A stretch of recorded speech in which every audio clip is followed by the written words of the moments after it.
आप देख रहे हैं श्री हरि कृपा आश्रम चैनल। संस्थापक स्वामी श्री हरि चैतन्य पुरी जी महाराज।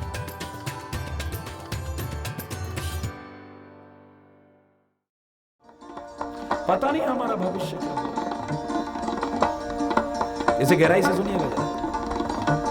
जो पहले सुन चुके हैं दोहरा लीजिए, और जिन्होंने नहीं सुना इसे सुनिएगा। जो सोचता बस भविष्य की है, वे वर्तमान भी खोता है।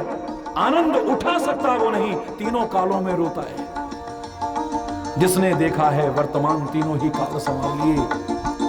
जिसने अपने वर्तमान को संवारा है, उसका भूत और भविष्य अपने आप संभल जाएगा। कैसे? क्योंकि यह वर्तमान ही भूत बनता है। वर्तमान जो प्रेजेंट है, यही पास्ट बनने वाला है, और जो फ्यूचर है वो प्रेजेंट बनने वाला है। ये वर्तमान काल एक क्षण बाद क्या बन जाएगा बोलो? महाराज जी प्रवचन सुना रहे हैं, थोड़ी देर बाद आप कहोगे अभी थोड़ी देर पहले महाराज जी प्रवचन सुना रहे थे। और भविष्य आपको मौका लगा तो फिर महाराज जी प्रवचन सुनाएंगे। हरि बोल। और जब वो समय आएगा तो फिर आप कहोगे अब महाराज जी प्रवचन सुना रहे हैं, जिसको आपने कहा था सुनाएंगे। 11 तारीख को हमारे शहर में आएंगे। लेकिन ये जो भविष्य की बात कर रहे थे, 11 तारीख को आप क्या कहोगे? महाराज जी आ गए आ गए आ गए। और 15 तारीख को क्या कहोगे? महाराज जी 11 को आए थे। ये वर्तमान भूतकाल बनने वाला है, और भविष्य भी वर्तमान बनने वाला है। जिसने वर्तमान को संवारा है तो सोच लो उसका भूत और भविष्य तो अपने आप ही संवरता चला जाएगा। वर्तमान को अगर संवारते चलेंगे, आपका भूत और भविष्य अपने आप संवरेगा। मैं नहीं कह रहा कि भविष्य के लिए चिंता मत कीजिए, मैं नहीं से कहता कि भविष्य के लिए योजना मत बनाइए। मैं खुद कह रहा हूं आपसे, लर्न फ्रॉम पास्ट। दोहराइए मेरे साथ, लर्न फ्रॉम। भूतकाल से प्रेरणा लो, सीखो, हो चुकी गलतियों को सुधारो। Think for future. फिर बोलो, भविष्य के लिए चाहे योजना बनाओ, सोचो उसके लिए, भविष्य के लिए, बट लिव इन प्रेजेंट। वर्तमान में जीना सीखो। भविष्य के लिए योजना चाहे बनाओ, पर मैं तो लोगों से कहता हूं कि भविष्य की लंबी लंबी योजनाओं से वर्तमान में किया छोटा सा काम कहीं श्रेष्ठ है। क्योंकि भविष्य किसने देखा है? आने वाला है, क्या होने वाला है कौन जानता है? एक क्षण बाद जीवन का भरोसा नहीं। भविष्य में ऐसा ना हो जाए, भविष्य में ऐसा ना हो जाए, इसको सोच करके वर्तमान खो रहे हो। अरे भविष्य किसने देखा है? एक क्षण का तो भरोसा नहीं है इस जीवन का। और अभी से तुम भविष्य के लिए सोच सोच करके परेशान हो रहे हो। हरि बोल। योजना बनाना, लेकिन लंबी लंबी योजनाओं से बेहतर है वर्तमान में कुछ छोटा सा भी काम करो ना। भविष्य में भगवान हमको इतना दे, हम एक अनाथालय खोलेंगे, बड़ी अच्छी बात है, बड़ी अच्छी योजना बनाई आपने। और वर्तमान में एक अनाथ बच्चा आया कि साहब मेरे पास स्कूल में भरने के लिए फीस नहीं है, आप दे दीजिए। अरे जा, हमारे पास फालतू पैसा है क्या? अरे भविष्य में उस बहुत बड़े अनाथालय से तो वर्तमान में जिसकी शिक्षा अधूरी रह रही है, उसकी फीस भी भरी होती, उसको एक कपड़ा भी दिया होता, एक किताब भी लेकर दी होती तो ज्यादा श्रेष्ठ होती। भविष्य में हम एक अन्न क्षेत्र खोलेंगे जहां हजारों आदमी भी बेशक रोज भोजन करे, और वर्तमान में सामने एक भूखा आ गया और उसको 2 रोटी के टुकड़े में न दिए, जबकि घर में कितना बर्बाद हो रहा था। तो आपकी योजनाएं बिल्कुल बेकार हैं, मुझे तो अच्छी नहीं लगती। भविष्य की लंबी लंबी योजनाओं से तो वर्तमान में किया हुआ श्रेष्ठ कार्य छोटा सा भी क्यों ना हो, वो कहीं अच्छा है। वर्तमान को देखो, पता नहीं क्या होगा, पता नहीं क्या होगा। हरि बोल। लखाई ना रानी निकट दुख कैसे, लखाई ना रानी चरई हरित तीन बलि पशु जैसे। बलि पशु बिल्कुल कटते जा रहे हैं। आगे के लाइन लगी हुई है पशुओं की, वो निर्दयी जीव काटता जा रहा है उनको, लेकिन पीछे अब जिसका नंबर आने वाला है उस पशु को एहसास नहीं है कि मैं अब मरने वाला हूं। वो फिर भी हरी घास खा रहा है। हरी बोल। एक दृश्य किसी ने फोटो खींचा था कि सांप के मुंह में मेंढक है और सामने से मच्छर निकला, तो मेंढक अभी सांप में पूरा निकला नहीं है ना, पीछे से निकला है, मुंह उसका खुला हुआ है, तो आगे से जीभ निकाल करके मच्छर खाने की कोशिश कर रहा है। अरे खुद काल का ग्रास बना है और दूसरे को मारने की कोशिश कर रहा है। कमाल है। इसे पता नहीं कि तुरंत क्या होने वाला है, पर वो तो सांप था, उसे पता ना लगे। वो तो पशु था, उसे निकट भविष्य में क्या होने वाला है इसका एहसास ना हो। पर तुम तो मानव हो, तुम्हें तो पता होना चाहिए जिस रास्ते पर हम चल रहे हैं हमारी भविष्य में क्या गति होने वाली है। वर्तमान को अगर अच्छा नहीं बनाया तो सदगति नहीं होगी, दुर्गति होगी। हरि बोल। और परमात्मा किसी की दुर्गति ना करे, इसलिए परमात्मा सबको सन्मति दे, सबको सन्मति। सुनत बात मृदुवंत कठोरी, देख मनहु मधुमाहुर घोरी। मंत्रा की बातें सुनने में तो बड़ी कोमल हैं लेकिन अंत कठोरी, अंत में बड़ी कठोर हैं ये, बड़ी चोट पहुंचाएंगे ये। हरि बोल। इससे बड़ी चोट क्या होगी कि राम तुमसे दूर हो जाएगा। इससे बड़ी चोट क्या पहुंचाएंगे कि सुहाग उजड़ जाएगा। हरि बोल। इससे और चोट ज्यादा क्या होगी कि तुम्हारा बेटा ही तुमसे कहेगा कि तेरी जीभ पर कीड़े क्यों ना पड़ गए, तेरा मुंह गल क्यों नहीं गया, मुझे पैदा होते ही मार क्यों ना दिया। उसके मन में तुम्हारे लिए घृणा पैदा हो जाएगी। हरि बोल। बोलो ना। इससे ज्यादा और क्या होगा। बोले ऐसे लोगों की बातें सुनने में बड़ी मधुर हैं, लेकिन इनका अंत बड़ा बुरा है। ये बड़े अपने बन करके आपको अपने वाक जाल में फंसाने की कोशिश करते हैं और आपको सत्य मार्ग से हटा देते हैं। हरि बोल। अंत बड़ा कठोर होता है। देहि मनहु मधुमाहुर घोर। मधु माने शहद। ऐसे लग रहा है कि शहद में भर करके जहर दे रही है। हरि बोल। हरि बोल। आदमी को पता नहीं चल रहा है, बुद्धि और विवेक दिया है और फिर भी नहीं समझता है। कयहि चेरी सुधि अयहि कि नाही, स्वामिनी कयहूं कथा मोहि पाहि।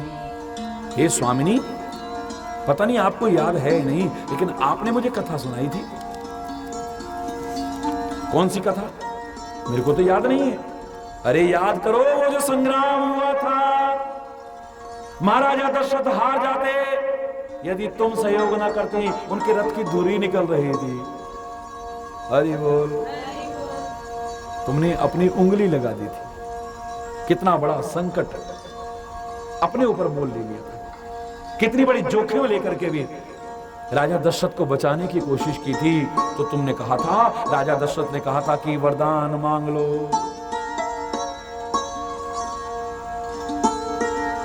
तो तुमने कहा था मुझे कुछ नहीं चाहिए। नहीं, तुम्हें मांगना पड़ेगा।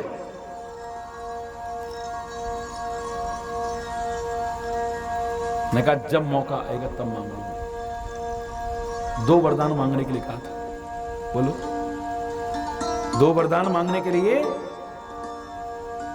तो तुम्हारी धरोहर रखी हुई है राजा के पास में। ऐसे लोग सब तैयार रखते हैं पहले से योजना। हरि बोल। स्वामिनी, घबराने की आवश्यकता नहीं है, तुम्हें याद होना हो, क्योंकि पर मैं तुम्हारी हितैषी हूं, मुझे सब याद है। कितने समय पहले आपने मुझे कथा सुनाई थी, एक एक शब्द मुझे याद है। 2 वरदान भूप सन थाती। थाती माने धरोहर।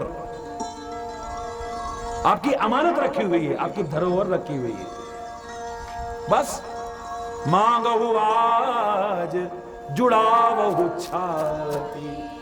जब तुम्हारी छाती में अभी तक ये मेरी बातें सुन करके बड़ा दुख पैदा हुआ था, जलन हुआ था, अब अपनी छाती को शीतल कर लो।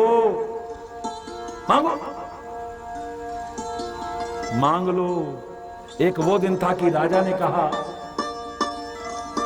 तो कैकेयी कहती थी मुझे तो आप चाहिए, मुझे और कुछ नहीं चाहिए। हरि बोलो। लेकिन गलत संग का ये परिणाम है।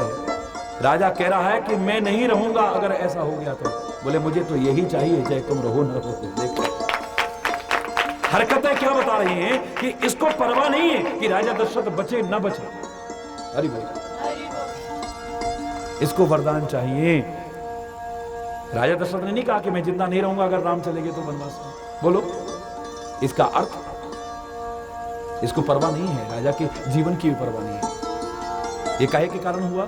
गलत संग के कारण। मांगहु आज, आज मौका आ गया है, मांग लो ना। रानी को चुप देखा, बोले मैं बताती हूं क्या मांगना है, घबराओ मत, मैंने सब सोच रखा है। क्या सोच रखा है तूने? सुतहि राज राम ही बनवास, सुतहि। अपने बेटे के लिए राज्य मांग लो, बस भरत के लिए राज्य मांग लो। इतना बुरा नहीं लगा, लेकिन राम ही बनवास। और ये जो राम बड़ा राजा बनने वाला है कल को, इसको वनवास दिला दो, और कम से कम 14 साल का दिलवाना। 14 साल का क्यों? क्योंकि उस समय नियम होता था कि 12 साल में देश की नागरिकता खत्म हो जाती थी। हरि बोल। उस राष्ट्र का नागरिक भी नहीं रहता था। हरि बोल। सिटीजनशिप समाप्त। आप इस देश के अब नागरिक भी नहीं है। हरि बोल। हालांकि मैंने इसका रूप दूसरा प्रस्तुत किया था और कैकेयी के चरित्र को बहुत ऊंचा दिखाने की कोशिश की थी, लेकिन इस समय तो यही शिक्षा दूंगा कि गलत संग करोगे तो सौभाग्य भी दुर्भाग्य में बदल जाएगा। हरि बोल, हरि बोल। सुतहि राज राम ही बनवासु, देहु लेउ सब सवते, देहु लेहु सब हुलास। हरि बोल। बस इस सौत को मजा चखा दो तुम, ये सारा बदला ले लो आज तुम। बड़ा अच्छा मौका है ये, ऐसा मौका बार बार नहीं मिलेगा, वरना बाद में पछतावे के अलावा तुम्हारे हाथ में कुछ भी नहीं बचेगा। और एक बात और बता दूं, जब तक राजा राम की सौगंध न खाए तब तक राजा पर विश्वास मत करना। वो राम की सौगंध झूठी नहीं खाएगा। कहता है भरत भी मेरा बेटा है, लेकिन प्यार उसका राम से ज्यादा है। हरि बोल। भूपति राम शपथ जब करही, तब मांगे यही वचन न। तब तक कुछ मत मांगना जब तक वो राम की सौगंध ना खा ले कि तुम जो मांगोगे मैं दूं। उससे पहले अगर तुमने मांग लिया तो मामला उल्टा पड़ सकता है। उसे इस बात पर मजबूर कर देना कि वो कहे कि तुम जो चाहती हो मैं दे देता हूं, लेकिन बोलना तब तक मत मुझे ये चाहिए, मेरे बेटे को राज्य और राम को वनवास। तब बोलना शुरू करना जब वो राम की बोलना सौगंध खा ले, तब मांगो मुझे वचन न टरही। तब मांगना जिससे कि राजा दशरथ अपने वचन से टल न सके। होए अकाज आज निस बीते, वचन मोर प्रिय मानो। हृदय से मेरी बात को मानना, हृदय से प्रिय मेरे वचनों को मानना और ऐसा करना। होए अकाज आज निसी बीते, ये रात बीतने से पहले पहले ही मामला गड़बड़ बोलना, वरना कल राज तिलक हो जाएगा और तेरे लिए हमेशा के लिए विपत्ति का बीज बोया जाएगा।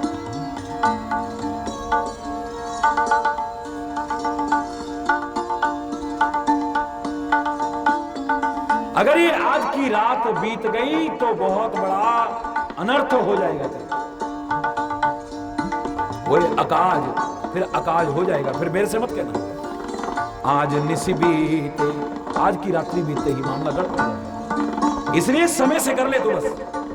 बड़ कुघात कर पात किनी, कहस कोप ग्रह जाओ। जाओ कोप ग्रह में चले जाओ। पुराने जमाने में क्या होता था, कोप भवन होते। अरे बोल।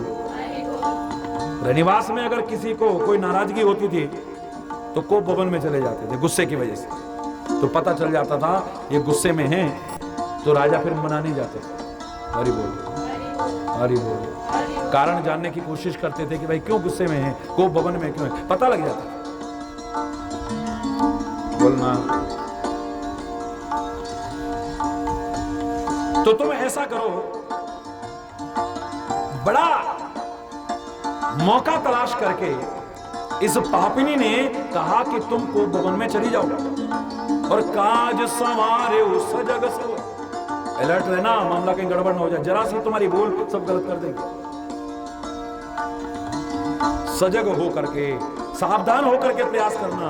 सहसा जनपतिया, आज तक तूने राजा पर बड़ा विश्वास कर लिया है, अब सहसा विश्वास मत कर देना। अचानक राजा पर विश्वास मत करना। वो भवन में जाना, इस हालत में रहना कि राजा को भी देख करके दुख हो जाए तेरी दशा, और वो पूछे क्या बात है, आज क्या हो गया तेरे को, इस हालत में क्यों पड़ी है तू। मत बोलना आगे से, चुप रहना, बस आंसू बहाती रहना, जानबूझ के ना भी आए तो जबरदस्त।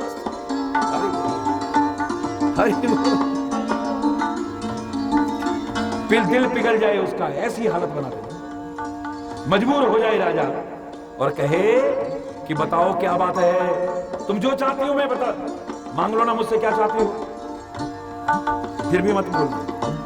अरे मैं राम की सौगंध खा के कहता हूं, जो तुम मांगोगी आज मैं दूंगा।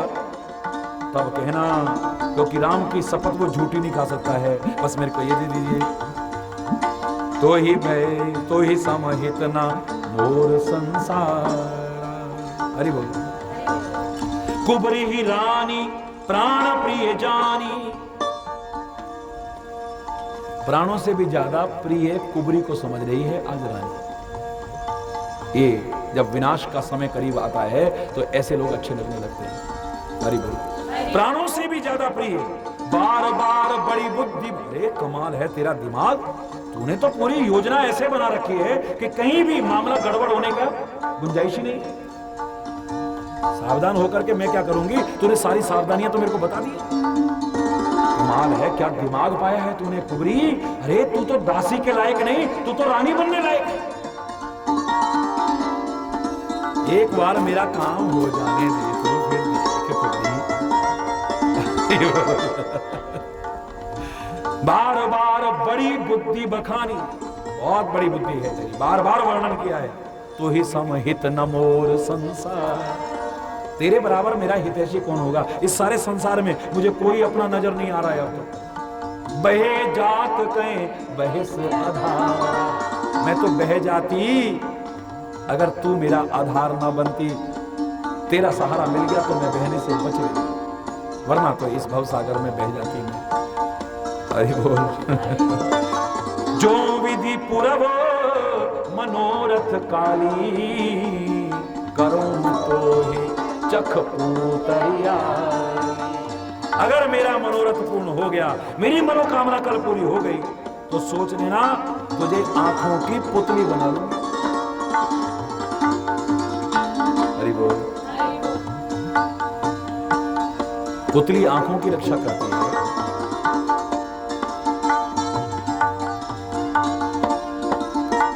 पर आंख के लिए पुतली का इतना महत्व है कि अगर पुतली ना हो तो शायद आंख बचेगी। पुतली किसी को बनाने का तात्पर्य अपनी रक्षा करना। हरि बोल। तो अपनी आंखों की पुतली ऐसे दुष्टों को मत बनाना। अपनी आंखों की सही देखने की, सही समझने की अगर रक्षा करना चाहते हो सही समझ की अगर रक्षा करना चाहते हो तो अपनी आंखों की अर्थात अपनी समझ की, अपनी सोच की, अपनी बुद्धि की, अपनी मति की पुत्री बनाना अपने गुरु को और परमात्मा को। किसी और को बनाओगे तो आंख खत्म नहीं हो जाएगी, फिर ये तुम्हारी देखने की शक्ति नहीं रहेगी कि इस काम में मेरी भलाई है या बुराई है। तुम्हारी आंख खत्म हो जाएगी, तुम अंधे हो जाओगे। हरि बोल। इन आंखों से तात्पर्य नहीं है तुम्हारी ज्ञान की आंखें खत्म हो जाएगी, तुम्हारी सोच खत्म हो जाएगी, तुम्हारी मति भ्रष्ट हो जाएगी। इसने क्या कहा है, अगर कल मेरा मनोरथ पूरा हो गया तो करऊं तो हे चख उतरियाली। हे आली, चख माने आंख, आंख की पुतली बना लोगी तुम। अरे वो बहुविधि चेरी ही आदर दे, कोप भवन गवनी कैके। आदर तो देना था कुबरी ने, लेकिन रानी कुबरी को सम्मान दे रही है। अब तू ऊपर, नीचे मत बैठ, ऊपर एक बार मेरे गले लग ले, यहाँ बैठ। अरे अब तेरी जगह वहां नहीं है, अब तो मेरे दिल में जगह है, मेरे सिर पर तेरी जगह है। मैं तेरी बड़ी इज्जत करती हूँ। अब तूने तो मेरे लिए कितनी बड़ी बात, कमाल है। देख तो तेरे को कितनी चिंता है मेरी चिंता किसी को नहीं है। राजा को भी मेरी चिंता नहीं थी, और राम को मैं अपना समझती थी, उसको भी मेरी चिंता नहीं है। ये नगर निवासी भी कहते थे कैकेयी बड़ी अच्छी है, लेकिन किसी को चिंता होती तो कोई तो मुझे आके बताता कैसा हो रहा है। मेरे लिए विपत्ति का बीज बोया जा रहा है। तेरे बराबर पूरे संसार में मुझे अपना अब कोई भी नजर, बोलो ना, बहुत प्रकार से सम्मान दे करके वो कोप भवन में, बोलो ना, चली गई है। आज का प्रसंग हम यही रोकते हैं, आगे क्या हुआ फिर सदेंगे, क्योंकि ऐसे लोगों का वहां से चले जाना ही बेहतर है। हम राम को वनवास की ओर जाते हुए प्रसंग नहीं छोड़ना चाहते। ऐसे लोगों का जिनका गलत संग से उम्मती पैदा हो गई है, ऐसे लोग कहीं वहां से चले जाएं तो ज्यादा अच्छा, किसक है तो ज्यादा अच्छा है। कोप भवन गवनी कैकेयी कोप भवन में चली गई है। आगे क्या हुआ बाकी कल, आज यहीं पे गलत शब्दों को क्षमा चाहता हुआ अपनी वाणी को बोलो। वृंदावन धर्म की, अधर्म का, प्राणियों में, विश्व का, गौ माता की, भारत माता की, गंगा माता की, संत समाज की, भारत की देवियों की, भक्त समाज की,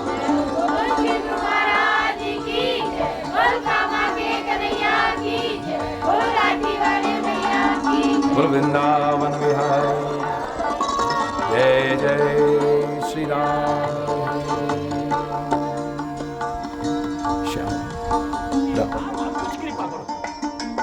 तो बीच में बात आई तो मैंने आपको बताया कि कहां खुशियां मन रही थी और उसी अयोध्या में फिर क्या दशा हुई। वक्त का कोई भरोसा नहीं है, ना अनुकूलता का अभिमान करना, ना प्रतिकूलता में घबराना। ये हमेशा एक जैसा, सब दिन हो तो ना एक समान, सब दिन हो तो ना एक समान, सारे दिन एक जैसे नहीं। तुम अपना जीवन अच्छा बनाए रखो, परमात्मा का स्मरण अपने से दूर मत करना, गुरु के बताए रास्ते को कभी दूर मत। बस यहां दर्शन से एक ही कमी हो गई, सब कुछ कहते हुए, मन में सुंदर भाव होते हुए भी बस राम ही काल।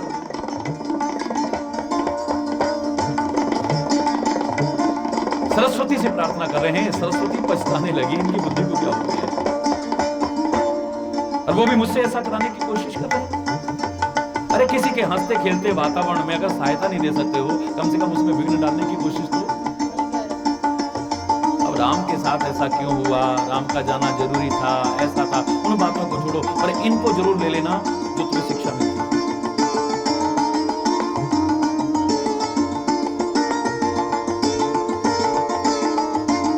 सरस्वती ने ऐसा करने की कोशिश की है, तब ऐसा हुआ, इस बात को छोड़ देना। लेकिन मंत्रा की जवान पर बैठी है, इस बात को छोड़ देना। लेकिन इस बात को जरूर याद रखना कि कैकेयी ने अगर मंत्रा जैसी का साथ किया है तो उसे कलंक का ही टीका मिला है, उसे यश का साथ कभी भी नहीं मिला है, उसको अपयश का ही भागी बनना पड़ा। कभी भी गलत साथ करने की कोशिश मत करिएगा, अच्छा संग करने की कोशिश कीजिए। सत्संग के रूप में कितना अच्छा साथ मिल रहा है। हरि बोल। ईश्वर की कृपा से कितना अच्छा साथ मिल रहा है। इस सत्संग को और आगे हम बढ़ाएंगे, लेकिन आज जो ये महान पर्व हमारे सामने है, अब उस पर्व की ओर, उस कार्यक्रम की ओर हम चलते हैं, सब मिल करके चलते हैं। उस उत्सव को उत्साह के साथ, खुशी के साथ, पूरे जोश के साथ और पूरी श्रद्धा के साथ ये संकल्प लेते हुए कि परमात्मा श्री कृष्ण के उस महान जीवन से प्रेरणा लेंगे।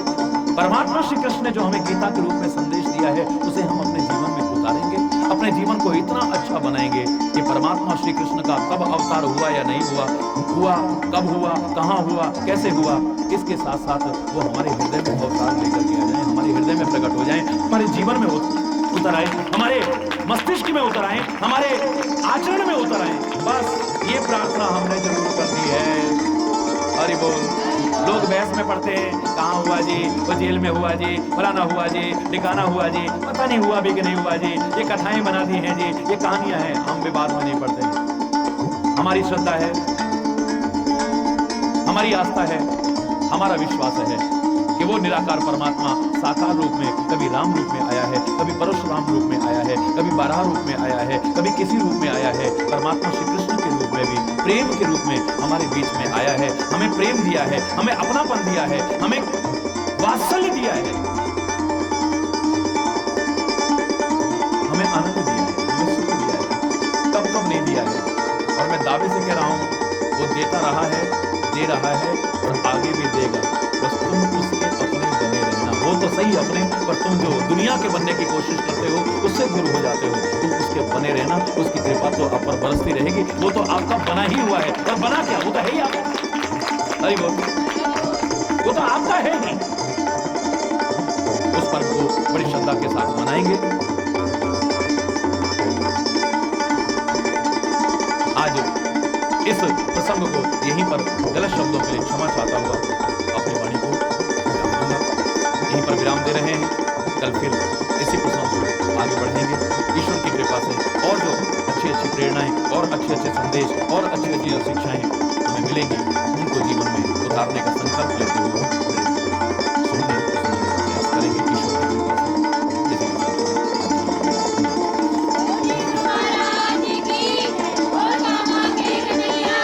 पर एक बार जोर से बोलेंगे, धर्म की,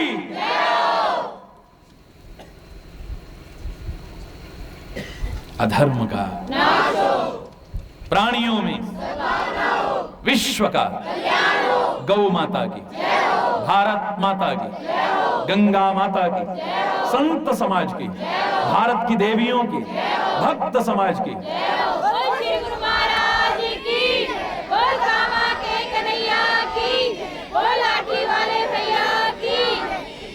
बोलो वृंदावन बिहारी लाल की जय जय।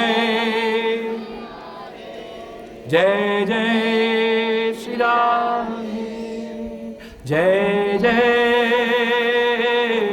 श्री राधे श्याम राम राम। सतगुरु महाराज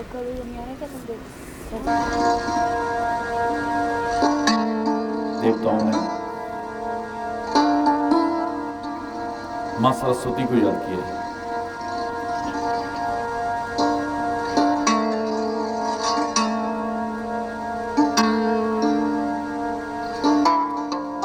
मां सरस्वती उपस्थित हुई, तुमसे प्रार्थना की है कि हे मां, आप हमारी विपत्ति को समझो और हमारे काम को पूरा करने की कोशिश करो। और वो तभी पूरा हो पाएगा जब राम के राज तिलक में कोई ना कोई विघ्न पैदा हो जाए। ये जो कल राज तिलक होने वाला है और राम अगर राज सिंहासन पर बैठ गए, तो आप सोचिए कि देवताओं की रक्षा कैसे होगी, पृथ्वी का भार कैसे हटेगा, रावण इत्यादि का वध कैसे होगा।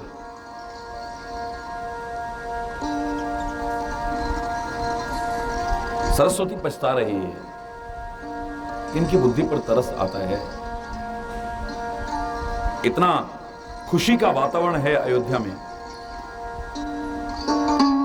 है कि कमल का वन खिला हुआ है और हेमंत ऋतु बन करके मैं आकर के उसका नाश करने की कोशिश करूं। लेकिन देवता कहने लगे, मां तुम चिंता मत करो, तुम्हारे ऊपर कोई दोष नहीं आएगा। परमात्मा श्री राम बिल्कुल भी बुरा नहीं मानेंगे।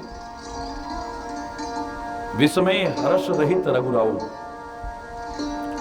श्री राम तो हर्ष और विषाद से बिल्कुल परे हैं और उनके प्रभाव को आप जानती हैं। और बाकी रही अयोध्या के लोगों की बात, तो सब अपने अपने कर्मों से फल भोगते हैं, तुम्हें चिंता करने की क्या आवश्यकता है। और ये हकीकत भी है कि हमारा जो अपना कर्म है वही समय आने पर प्रकट होता है और वही हमारे सुख और दुख का कारण बनता है। कारण चाहे कोई भी क्यों ना बने, बहाना चाहे कोई भी क्यों ना बने, लेकिन इतना निश्चित है कोई ना कोई कर्म अब फल भोगने के लायक बन चुका है। आज व्यक्ति कहे कि चार चार पुत्र और वो भी परमात्मा जैसे पुत्र, और परमात्मा ही जिनके पुत्र, वो पुत्र की याद में तड़पते तड़पते मर जाएंगे। अंत समय में एक बेटा भी उनके पास में ना हो,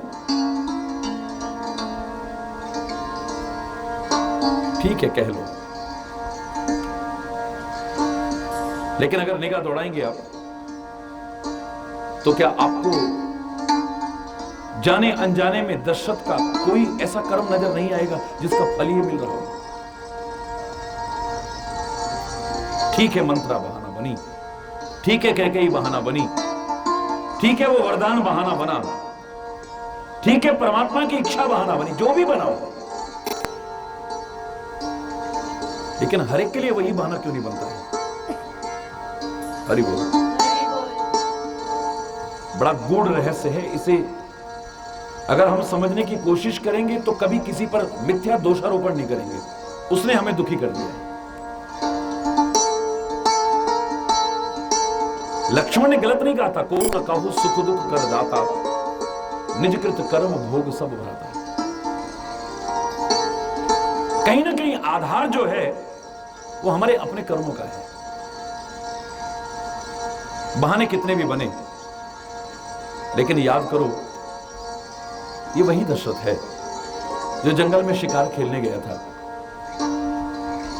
शब्दभेदी बाण चला लेता था। छपाक की आवाज सुनकर के इसने हिरण सोचा था, और वहां तो माता पिता के परम भक्त श्रवण कुमार पानी भर रहा था।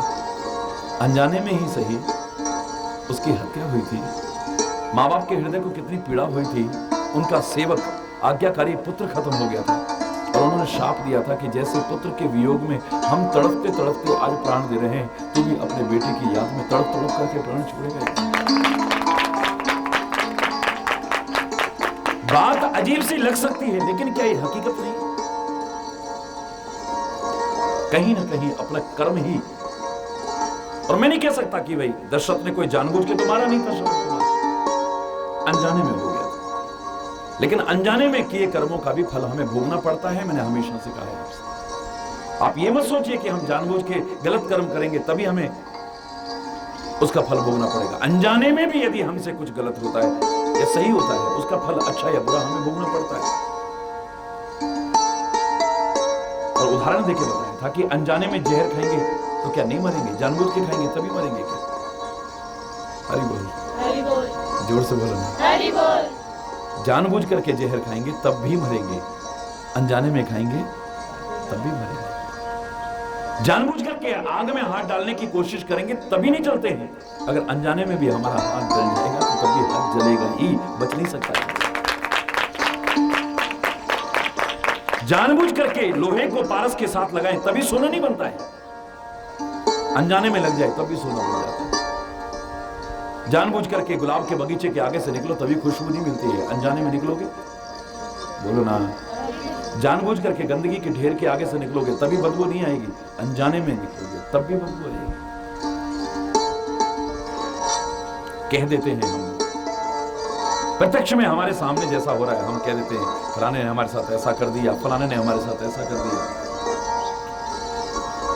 बहुत गहराई से जब झांकने की कोशिश करोगे तो उसमें भी कोई ना कोई यही आधार आएगा कि वो आपके साथ ही क्यों कर रहा है। हरि बोल। हरि बोल। ऐसे लोगों के साथ ही आपका संबंध क्यों बना है? कहीं ना कहीं अपने कर्मों का फल आपको नजर आ जाएगा। एक गाय के शरीर पे कहते हैं जख्म हो रहा था और एक कौवा उसमें चोट मार रहा था। एक संत को बड़ा बुरा लगा। उसने कहा देखो गाय के शरीर पे जख्म हो रहा है, घाव हो रहा है और ये उसमें चोट मार रहा है, बल्कि कितनी पीड़ा हो रही होगी गाय। लेकिन संत इस सिद्धांत को जानते थे, उन्होंने आंखें बंद की। हरि बोल। आंखें बंद की, थोड़ा सा ध्यान लगाया तो क्या नजर आया? ये गाय पिछले जन्म में नारी थी और ये इसका पति था, कौवा जी। ये ऐसे ऐसे वचन बोलती थी कि उसका हृदय दुखता था, उसके हृदय को पीड़ा होती थी, चोट पहुंचाती थी, बड़ा दुखी करती थी, गालियां देती थी, गंदा व्यवहार करती थी। वहां उसने करा था, आज इसको भोगना पड़ रहा है। जैसे वो इसको चोंच मारती थी और जख्मी करती रहती थी, चाहे जख्म दिखने वाले ना सही, अंदर बड़े जख्म करती थी, आज ये भी यही कर रहा है आकर के। इसके शरीर पर आज जख्म है और ये उसको काटने की कोशिश कर रहा है, इसको चोट पहुंचाने की कोशिश कर रहा है। ये कहीं ना कहीं हमें अपने कर्मों का फल ही मिलता है।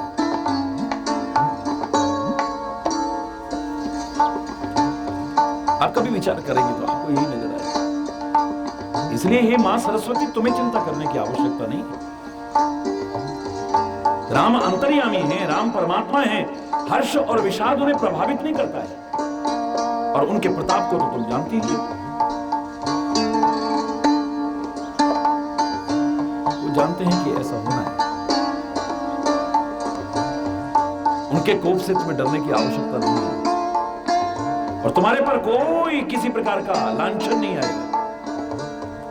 तुम तो जाकर के कुछ ऐसी क्रिया करो जिससे लोगों की बुद्धि कुछ ऐसी हो जाए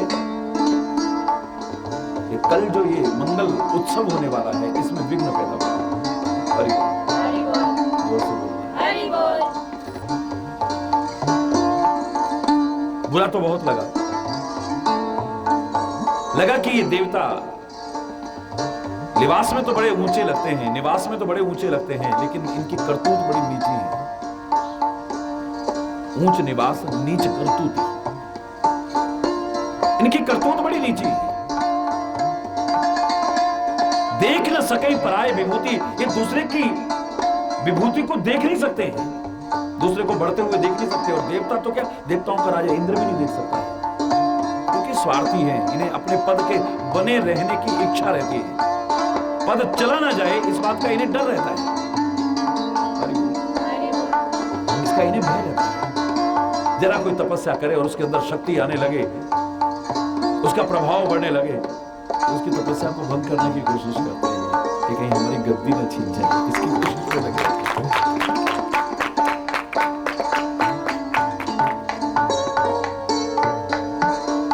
देवताओं के जो गुण हैं, एक विचारशील प्राणी कहता है वो गुण तो मेरे अंदर आ जाएं, दैवीय संपदा तो मेरे अंदर आ जाए, लेकिन मैं देवता नहीं बनना चाहता।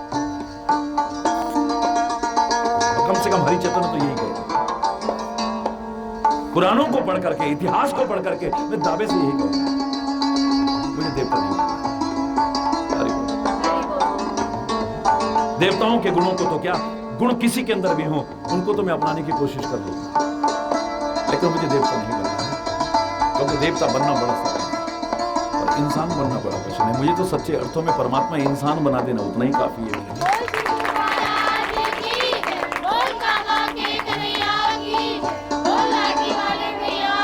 अगर ऐसी करतूत देखनी है तो देवता ही नहीं, देवताओं का राजा इंद्र भी मुझे मत बना, स्वर्ग का राज्य भी मुझे नहीं चाहिए। मैंने तो आपको बताया था कि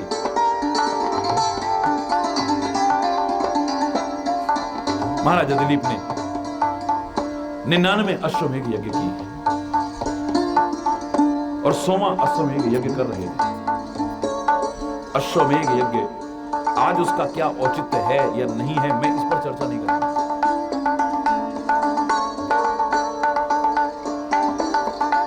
उस समय इसका क्या रूप था मैं ये भी नहीं बता रहा हूं आपको, इस समय अन्यत्र प्रसंग आएगा तो बताऊंगा।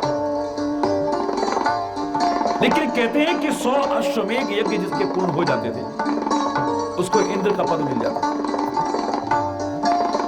100वां अश्वमेघ यज्ञ चल रहा है और पूर्णता की ओर चल रहा है। इतनी जानकारी आपको होगी कि अश्वमेघ यज्ञ होता था तो एक अश्व छोड़ा जाता था, माने घोड़ा छोड़ा जाता था, और वो घोड़ा सारी पृथ्वी पर घूमता था। सैनिक साथ होते थे, रक्षक साथ होते थे।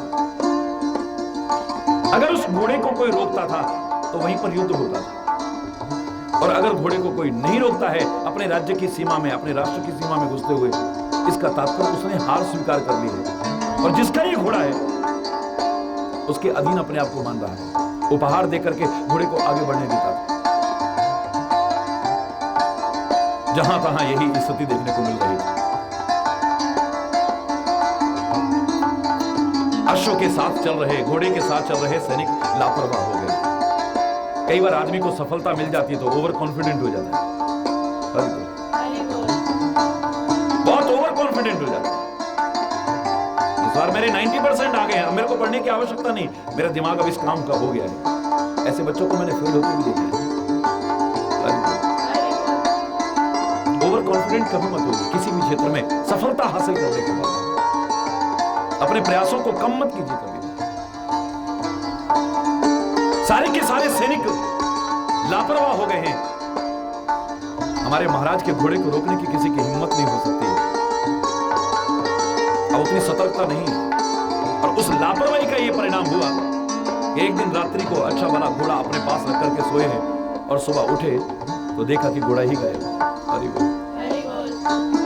घोड़ा ही गायब। अब हालत खराब हुई है। जहां तहां घोड़े को खोजने की कोशिश की लेकिन घोड़ा तो मिला ही नहीं। परेशान होकर के दूत भेजे गए, संदेशा पहुंचा, आखिर घोड़ा गया कहां?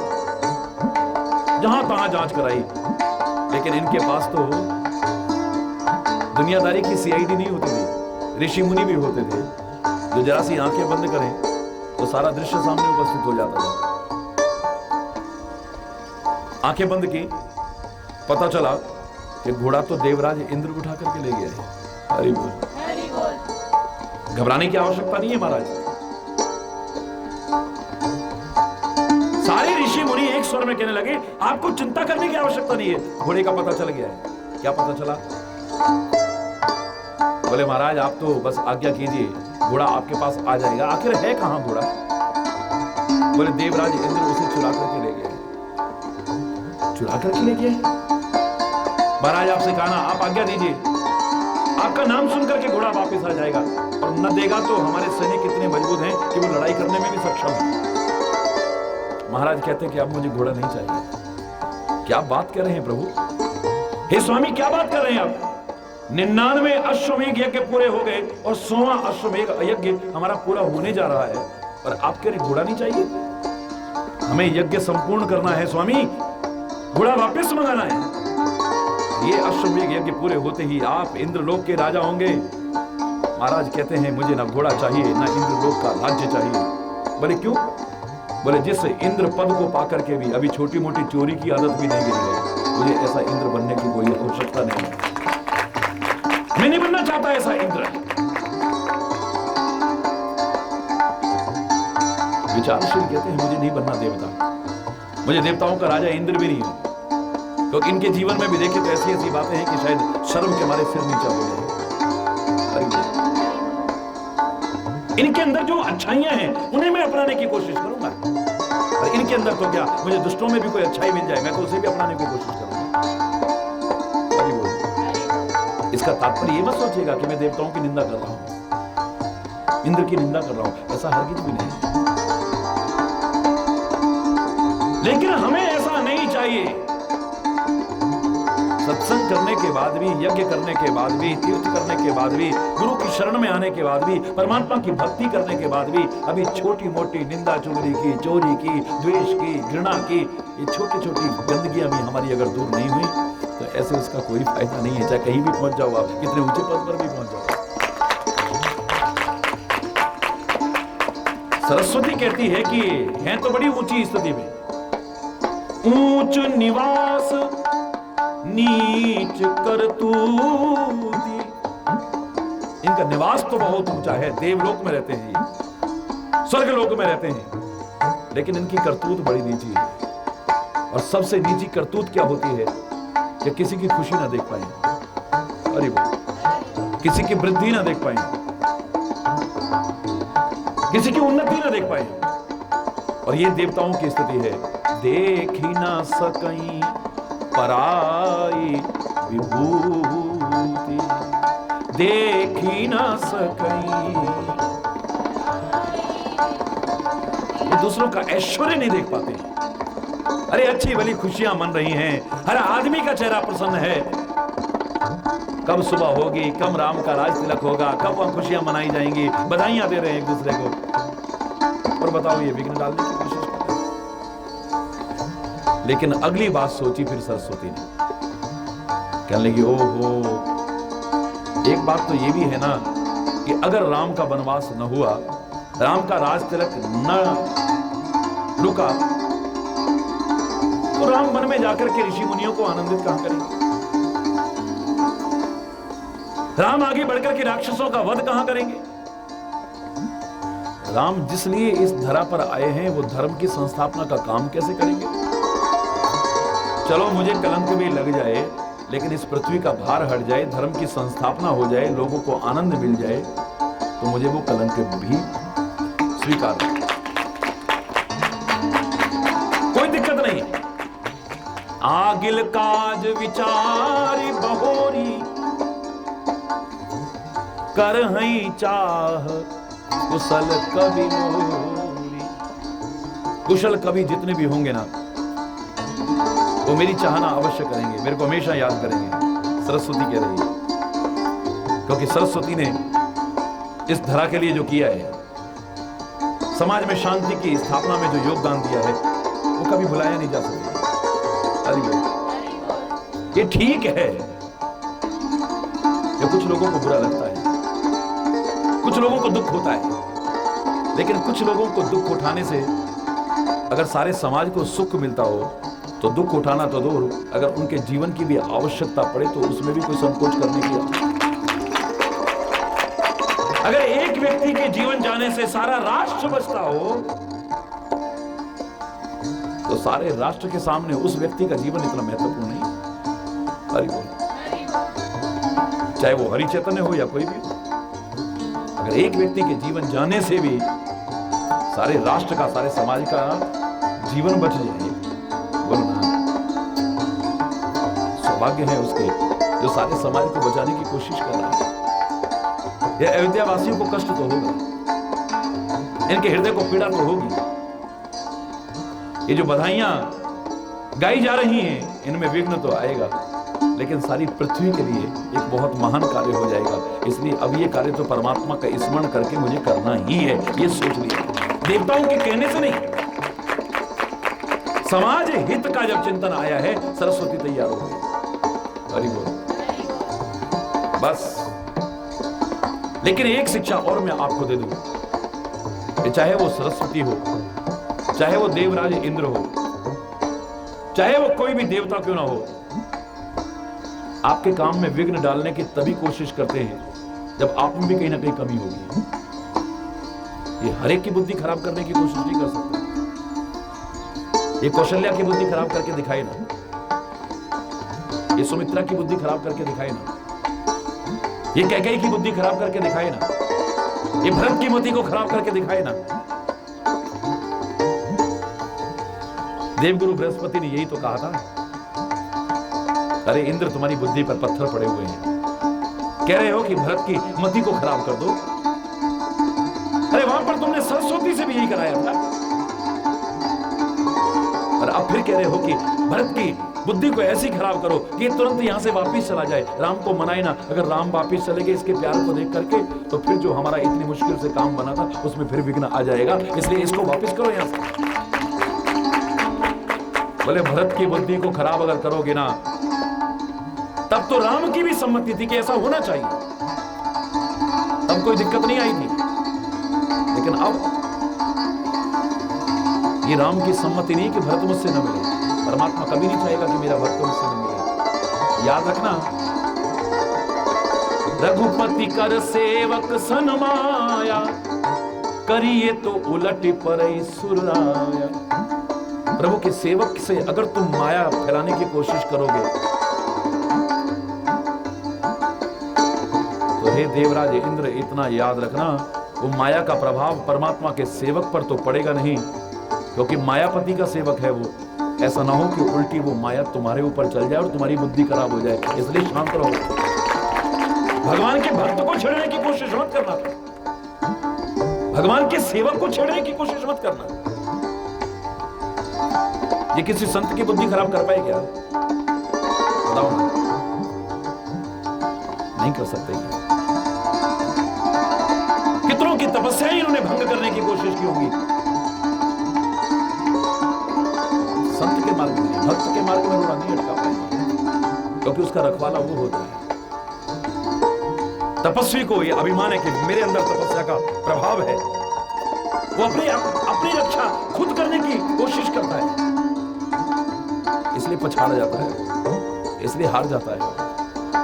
लेकिन भक्त और संत तो कहता है मेरी रक्षा करने वाला वो है, और वो जिसका रखवाला हो, सारी दुनिया तो क्या है, देवता क्या, देवताओं का राजा इंद्र भी उसका बल वांका नहीं कर पाए। ये जो कुप्रभाव डाल सकते हैं, ये भी कैसों पर डालते हैं? जिनकी बुद्धि में पहले से ही कोई गलत प्रभाव है। हरि बोल।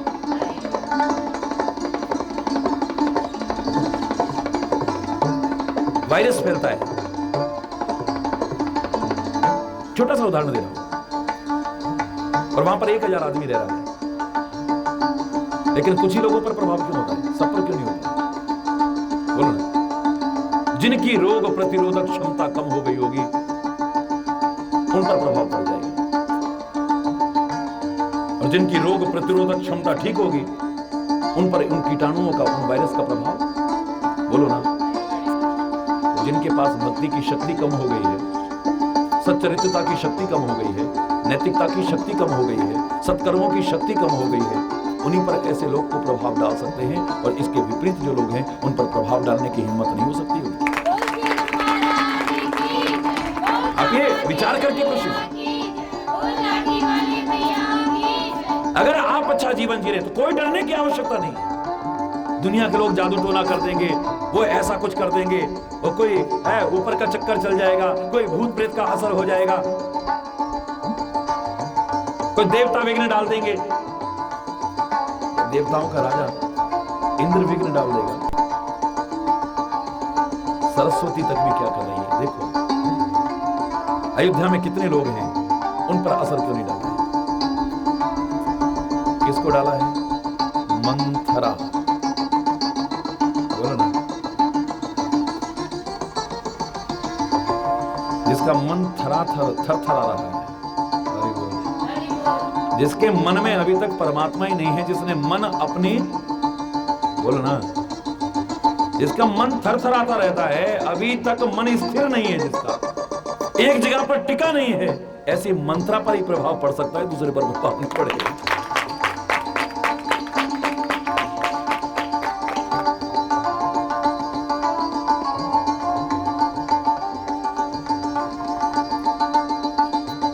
जिसका मन डरा रहता है, जिसका मन थरथराता रहता है, जिसके मन में शंकाएं रहती हैं, ऐसे लोगों पर ही को प्रभाव पड़ेगा, अच्छे लोगों पर प्रभाव नहीं पड़ेगा। नाम मंथरा मंदमती, बोलो। एक तो उसका मन स्थिर नहीं है, दूसरा ऊपर से मति भी मंद है, मति धीर नहीं है, वो ना उसका मन स्थिर है ना उसकी बुद्धि स्थिर है। हरि बोल। हरि बोल। तो ऐसे लोग ही गड़बड़ होंगे। ऐसे लोग भगवान से भी विरोध कर लें, गुरु से भी विरोध कर लें तो कोई बहुत बड़ी बात नहीं है। बोलो ना, हरि बोल। नाम मंथरा मंदमती,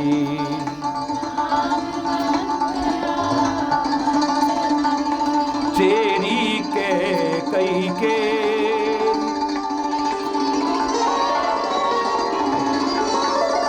जो कैकेयी की दासी, कैकेयी की दासी पर असर पड़ सकता है, किसी और की दासी पर असर पड़ सकता है, दास पर असर पड़ सकता है, लेकिन संत गुरु और परमात्मा के दास पर कभी असर नहीं पड़ेगा। मैं चैलेंज कर दूंगा।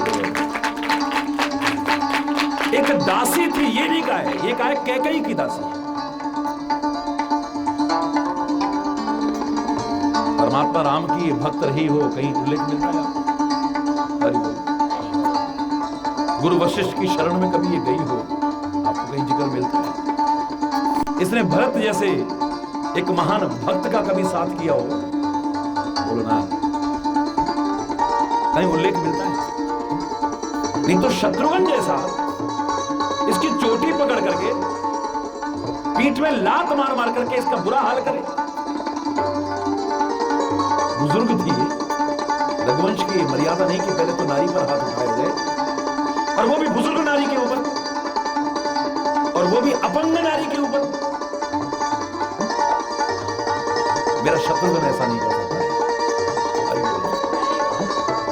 और ये नारी कहलाने लायक भी नहीं है ऐसी, ये जो दूसरों के घरों को तोड़ने की कोशिश करते हैं, जो इस जवान से अमृत न उगल करके जहर उगलते हैं, इसको मीठा न बना करके कड़वा बनाते हैं, उनको तो एक दिन इस दुर्दशा का सामना करना ही पड़ेगा, बच नहीं सकते इससे।